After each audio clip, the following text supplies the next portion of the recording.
Hello everyone, welcome to Profit by India. In this video, you will see a perspective shared for general public कि क्या BJP और RSS के बीच में अंदर अंदर ही अंतकलह शुरू है. एक्चुअली ये डिवाइड 2024 के इलेक्शन के रिजल्ट से बाद से ही शुरू दिख रहा है. Where on the right side of your screen you can see RSS chief Mohan Bhagwat and left side तो हमारे महागुणी महा सब कुछ. बल्कि मैं तो ये कहता हूँ कि ये पुरुष ही नहीं महापुरुष है, महापुरुष. तो वो हैं आपके लेफ्ट साइड पे. तो महामानव और हम जैसे नॉर्मल साधारण ह्यूमन बींग्स के बीच में जैसे RSS is the parent organisation of the BJP. This is for the people, for the uninitiated जिन्होंने ट्रैक नहीं किया है. एंड आरएसएस एक सामाजिक संस्था है. नेशन बिल्डिंग में अपने वॉल्टियर्स भेजते हैं. काफ़ी चीज़ें उन्होंने देश के लिए की हैं. And they've just completed 100 years 1925 to 2025. But 2024 में बीजेपी के जो सीटें कम आई 240 सीट्स, उसमें आरएसएस के वॉल्टियर्स के अंदर अंदर स्पेशली इन यूपी. देखिए यूपी में बीजेपी ने सब कुछ किया इंक्लूडिंग द राम मंदिर. एंड उसके बाद भी फैज़ाबाद की जो अयोध्या की सीट थी वो बीजेपी हार गई. एंड यूपी में actually Akhilesh Samajwadi party scored over Yogi Adityanath. That was because अंदर अंदर इस पे हम लोग अलग से भी वीडियो बनाएंगे कि अभी इस बार भी यूपी का चुनाव है और हमारे होम मिनिस्टर अमित शाह और योगी आदित्यनाथ के बीच में कहीं ना कहीं जब when organizations or let's say globally even mafia when they get too big for their own size, तब अंदर अंदर आपस में एक बोलते हैं ना वो ग्रुपिज्म तो हो ही जाता है. और यहाँ क्या है कि 2024 में जेपी नड्डा साहब ने एक स्टेटमेंट दे दिया था कि BJP does not need RSS. उसके बाद आरएसएस वर्कर्स ने हेल्प नहीं किया और नतीजा बीजेपी की सीटें 240 पे आके अटक गए जो 400 पार का नारा दे रहे थे.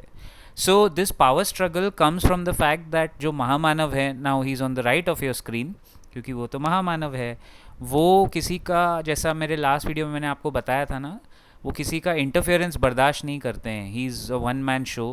He doesn't really appreciate any kind of, अगर अपनी पेरेंट ऑर्गेनाइजेशन भी बोले कि ये ऐसे करना है वो नहीं करते हैं. एग्जाम्पल मणिपुर.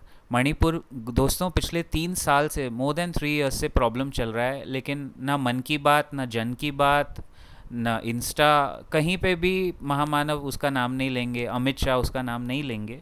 जबकि लेफ्ट में मोहन भागवत जी जो हैं वो बार बार मेंशन कर चुके हैं मणिपुर इतने टाइम से जल रहा है.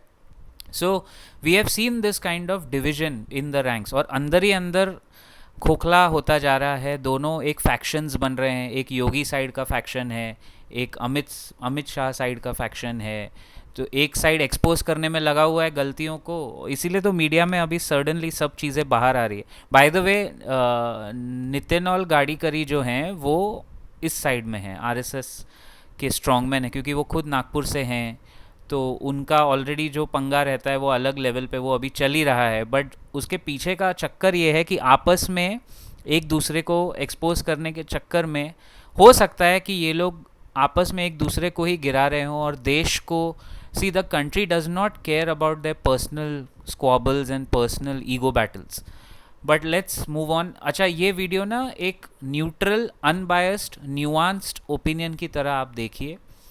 Just because we are speaking against the ruling dispensation doesn't mean that we are supporting any other party. बिल्कुल नहीं.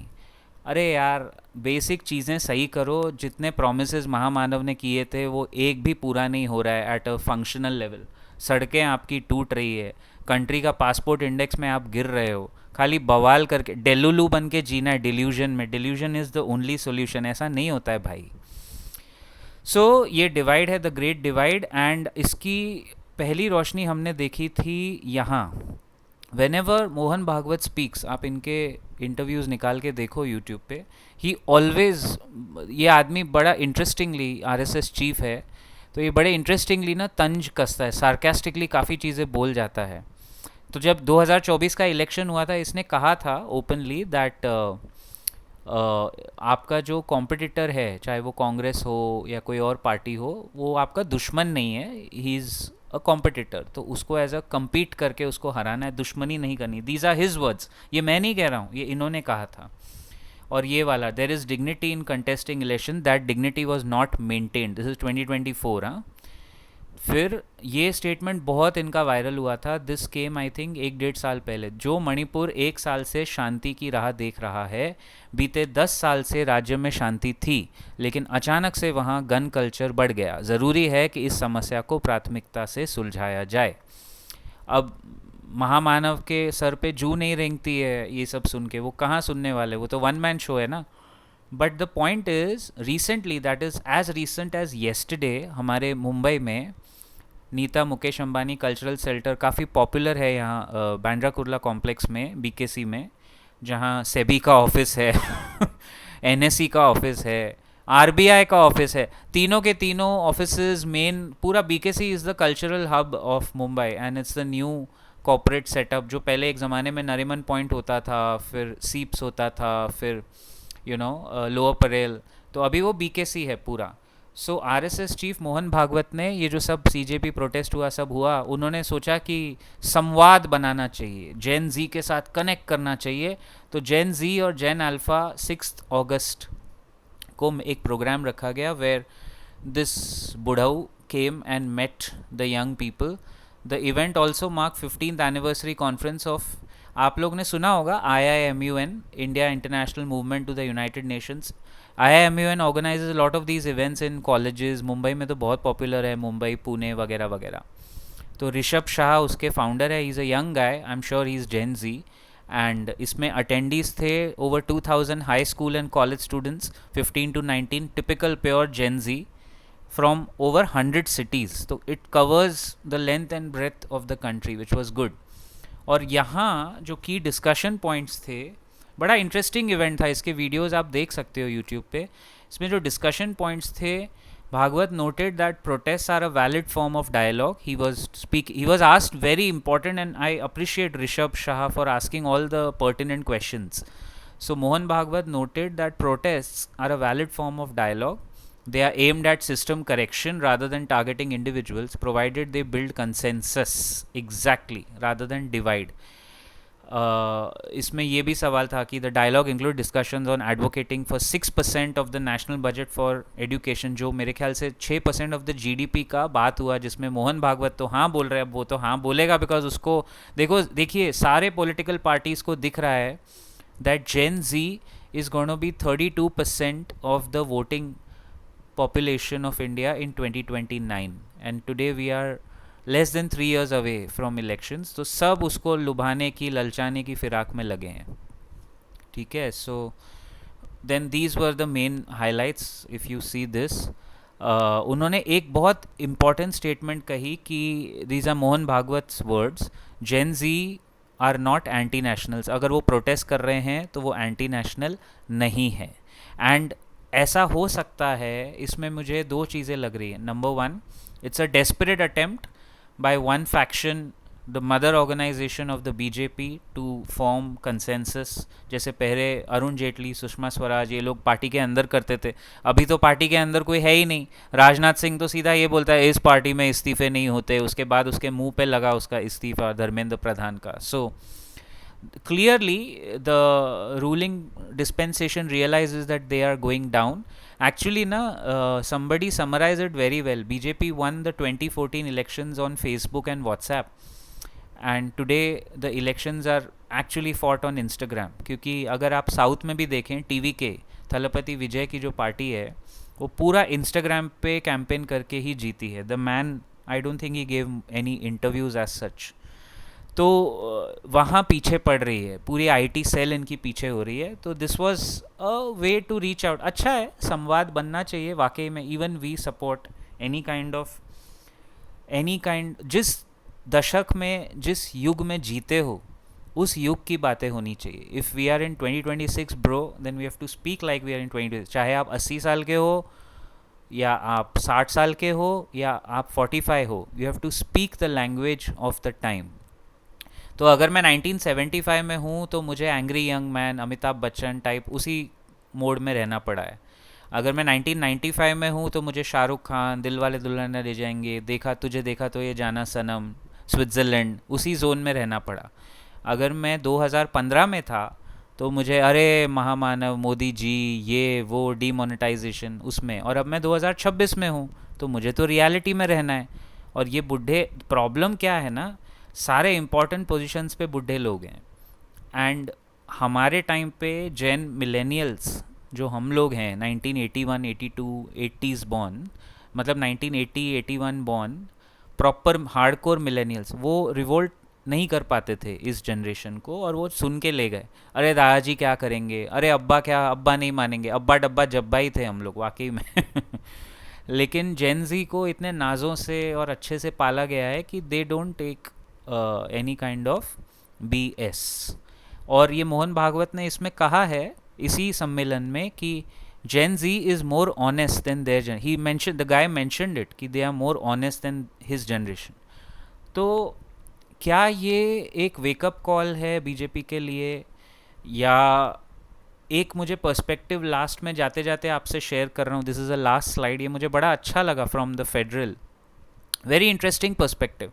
या तो भाई ये वेकअप कॉल है, या फिर these guys are playing the traditional management strategy, good cop bad cop, कि एक तू बेटा तू बीजेपी हार्ड लाइन ले ले, और हम लोग तुम्हारे जो मदर ऑर्गेनाइजेशन है RSS, हम लोग थोड़ा सॉफ्ट लाइन लेते हैं, let's play good cop bad corp, एक गुड कॉप एक बैड कॉप।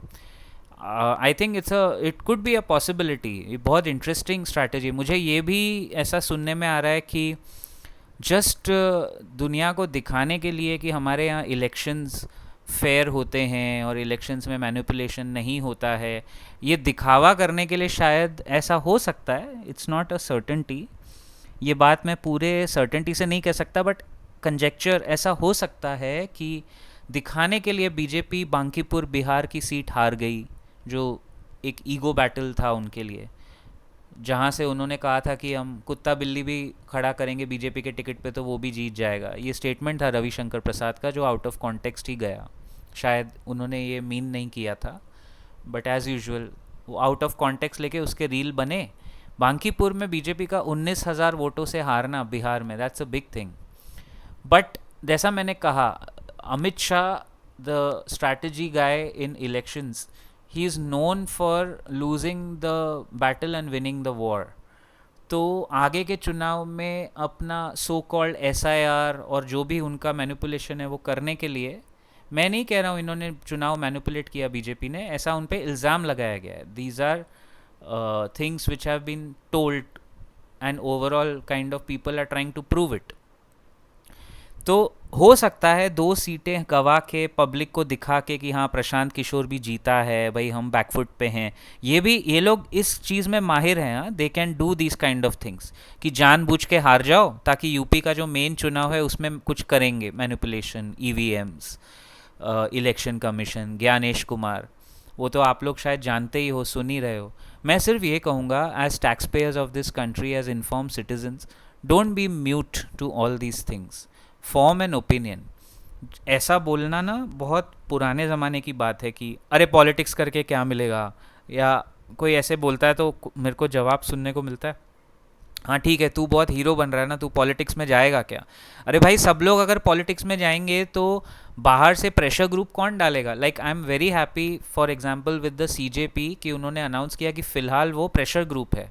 एक प्रेशर ग्रुप अगर नॉन पॉलिटिकल होगा तो वो बाहर से ऐसी प्रोटेस्ट या जो भी ऑर्गेनाइज करके, कैंपेन चला के, सोशल मीडिया करके प्रोटेस्ट प्रेशर डाल सकता है ना। नहीं तो आज देखो आम आदमी पार्टी की हालत क्या हुई है दोस्तों, they actually got the mandate, वो उतरे सड़क पे, प्रोटेस्ट किया, पार्टी बनी, उसके बाद हुआ क्या, आज सबसे घटिया मेरे हिसाब से अगर कोई ऑपोजिशन है वो आम आदमी पार्टी है, उनकी कोई क्रेडिबिलिटी नहीं है।